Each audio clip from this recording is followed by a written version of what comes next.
नमस्कार, आप देख रहे हैं लाइव हिंदुस्तान। इस वक्त की बड़ी खबर, उत्तर प्रदेश में 69,000 शिक्षक भर्ती मामले से जुड़ी याचिका पर सुप्रीम कोर्ट में सुनवाई हो रही थी और सुप्रीम कोर्ट ने इलाहाबाद हाई कोर्ट के आदेश पर फिलहाल रोक लगा दी है। इस मामले में chief justice of India DY Chandrachud की अध्यक्षता वाली बेंच में सुनवाई कर रही थी। उन्होंने हाई कोर्ट के फैसले को फिलहाल स्थगित कर दिया है और कहा कि अगली सुनवाई इस मामले में 25 सितंबर को होगी। CJI ने सभी संबंधित पक्षों को लिखित दलीलें पेश करने का निर्देश दिया है। इस मामले में अदालत ने कहा कि उन्हें इलाहाबाद हाई कोर्ट के फैसले को पढ़ने के लिए थोड़ा वक्त चाहिए और इस वक्त तक इलाहाबाद हाई कोर्ट का जो फैसला है वो फिलहाल स्थगित रहेगा। इस मामले में सुप्रीम कोर्ट ने उत्तर प्रदेश सरकार को भी लिखित में दलीलें पेश करने के लिए कहा है और इसके अलावा दूसरे पक्ष को भी लिखित में दलीलें देने के लिए कहा है। कोर्ट ने आदेश दिया है कि अधिकतम 7 पन्नों में दलीलें पेश की जाएगी। सुप्रीम कोर्ट ने कहा कि इस मामले में कानूनी पहलुओं को परख कर अगला आदेश जारी किया जाएगा और इस मामले की जो अगली सुनवाई है वो 25 सितंबर को होगी।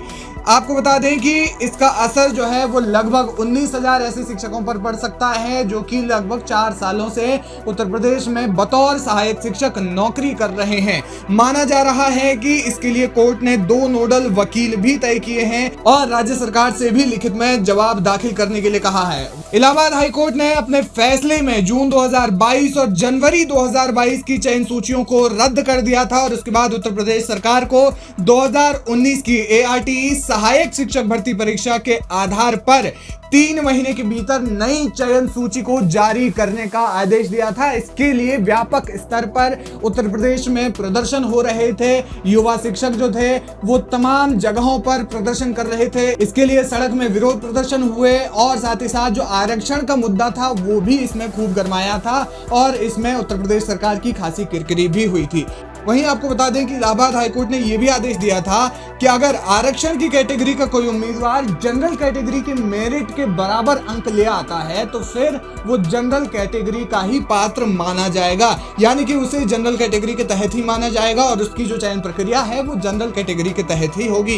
इस फैसले से राज्य में पहले से कार्यरत कई शिक्षकों में चिंता पैदा हो गई है, जिन्हें कोर्ट के फैसले के कारण अपनी नौकरी खोने का अब डर जो है वो सताने लगा है। लेकिन इस वक्त की बड़ी खबर यही है कि सुप्रीम कोर्ट ने इलाहाबाद हाई कोर्ट के फैसले को फिलहाल स्थगित कर दिया है और इसमें दोनों पक्षों को लिखित में दलील देने का आदेश दिया है। वहीं सुप्रीम कोर्ट ने कहा कि इस मामले में उन्हें इलाहाबाद हाई कोर्ट का जो फैसला है उसे पढ़ने के लिए थोड़ा समय चाहिए और इसकी अगली सुनवाई 25 सितंबर को होगी।